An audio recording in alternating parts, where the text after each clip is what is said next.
আজ আমি আলু দিয়ে গরুর মাংসের ঝোল রান্না করব। এভাবে আলু দিয়ে গরুর মাংসের ঝোলটা খেতে দারুণ লাগে। হ্যালো এভরিওয়ান, কেমন আছেন সবাই? আশা করি ভালো আছেন। আপনাদের দয়ায় আমিও ভালো আছি, আলহামদুলিল্লাহ।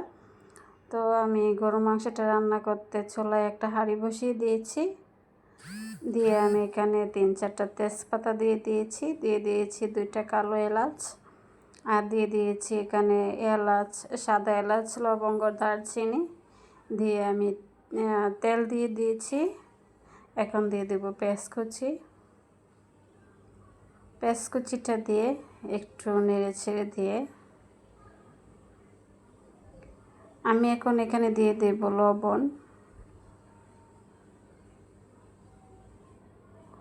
লবণটা দিয়ে দিয়েছি। দিয়ে এখন পেঁয়াজটাকে ভেজে নেব।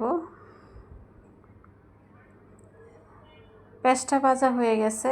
এখন এখানে আমি দিয়ে দেব মশলা। আমি দিয়ে দিয়েছি রসুন বাটা, দিয়ে দেব আদা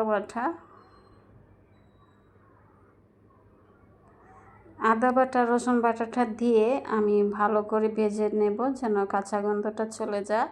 আর জিরা বাটাটা আমি পরে দেব, কারণ জিরাটা আমি ভেজে নিয়েছিলাম, মানে টেলে নিয়েছিলাম, সেজন্য আমি পরে দেব।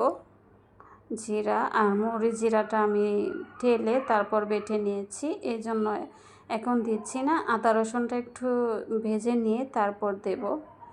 এখন আমি দিয়ে দিয়েছি জিরা বাটা, যে টেলে বেটে নিয়েছি সেই জিরা বাটাটা দিয়ে দিয়েছি। দিয়ে একটু নেড়ে ছেড়ে দিয়ে দেব মৌরি জিরা বাটা, মানে মিষ্টি জিরা দিয়ে এখন মশলাটাকে ভালো করে নেড়ে ছেড়ে ভেজে নেব।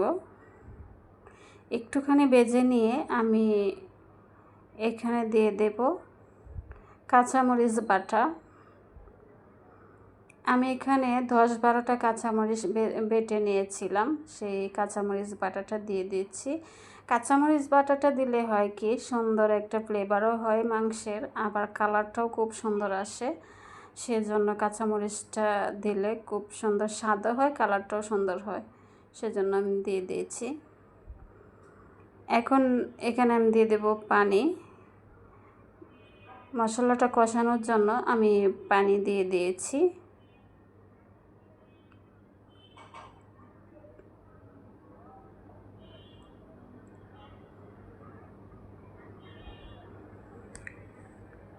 এখন আমি এখানে দিয়ে দেব মরিচের গুঁড়া, দিয়ে দেব হলুদের গুঁড়া, আর দিয়ে দেব ধনিয়ার গুঁড়া। দিয়ে আমি ভালো করে নেড়ে ছেড়ে মশলাটাকে কষিয়ে নেব এখন। আর মশলাটা যত ভালো কষানো হবে রান্নার টেস্টটা ততই বাড়বে। আমি ভালো করে তেলটা ওপরে ভেসে ওঠা পর্যন্ত আমি কষিয়ে নেব। এখন ঢাকনা দিয়ে ডেকে 4-5 মিনিট কষিয়ে মশলাটাকে আমি মাংসটাকে দিয়ে দেব। তো এই পর্যন্ত আপনারা যারা ভিডিওটা দেখতেছেন, একটা লাইক দিয়ে আমার ভিডিওটা ফুল কন্টিনিউ করার অনুরোধ রইল। আপনাদের একটা লাইক আমার কাছে অনেক মূল্যবান, আপনাদের মতোই অনেক বন্ধুদের কাছে পৌঁছে দিতে সাহায্য করে, আর আমাকে নতুন আরেকটা ভিডিও বানাতে অনুপ্রেরণা যোগায়। আর আপনারা যে যেখান থেকে দেখতেছেন, কাছে কিংবা দূরে, দেশ কিংবা দেশের বাহিরে, যে যেখান থেকে দেখতেছেন, আপনাদেরকে অসংখ্য অসংখ্য ধন্যবাদ। যদি আমার রান্নার কোনো অংশ ভালো লেগে থাকে তাহলে আমার চ্যানেলটাকে সাবস্ক্রাইব করে দিয়ে লাইক কমেন্ট করে আমার পাশে থাকার অনুরোধ রইল। আর আপনারা যারা সাবস্ক্রাইব করে দিয়েছেন আপনাদেরকে অসংখ্য অসংখ্য ধন্যবাদ। আর রান্নাটা দেখতে থাকেন আর কমেন্টে জানাবেন রান্নাটা কেমন হয়েছে। তবে এভাবে রান্না করলে, গরুর মাংস আলু দিয়ে ঝোল রান্না করলে এভাবে খুবই স্বাদ হয় খেতে। তো আমি মাংসটা দিয়ে মশলার সাথে মিশিয়ে নিয়ে এখন কষিয়ে নেব।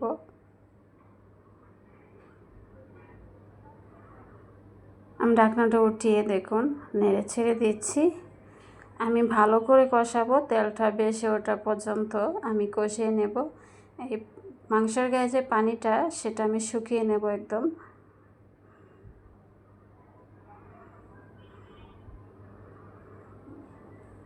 আমি 2-3 বার করে নেড়ে ছেড়ে দিয়েছি। এখন আমি আলুগুলা দিয়ে দিচ্ছি। দিয়ে আমি আলুগুলাকে মাংসের সাথে ভালো করে নেড়েছেড়ে মিশিয়ে নেব।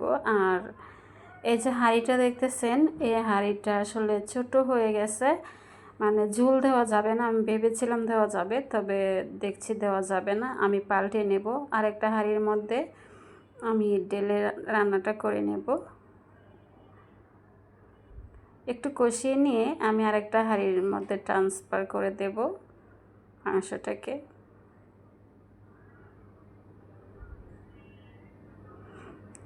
আমি কিন্তু আরেকটা হাঁড়িতে ঢেলে নিয়েছি, এটা অনেক বড় হাঁড়ি।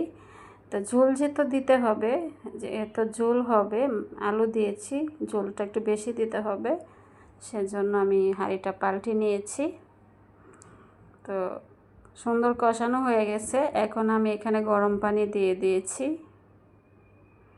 আর গরুর মাংসের রান্নাতে গরম পানি দিতে হবে, তা না হলে মাংসটা সিদ্ধ হতে চায় না, তাড়াতাড়ি একটু দেরি হয় সিদ্ধ হতে, তাই গরম পানি দিয়েছি।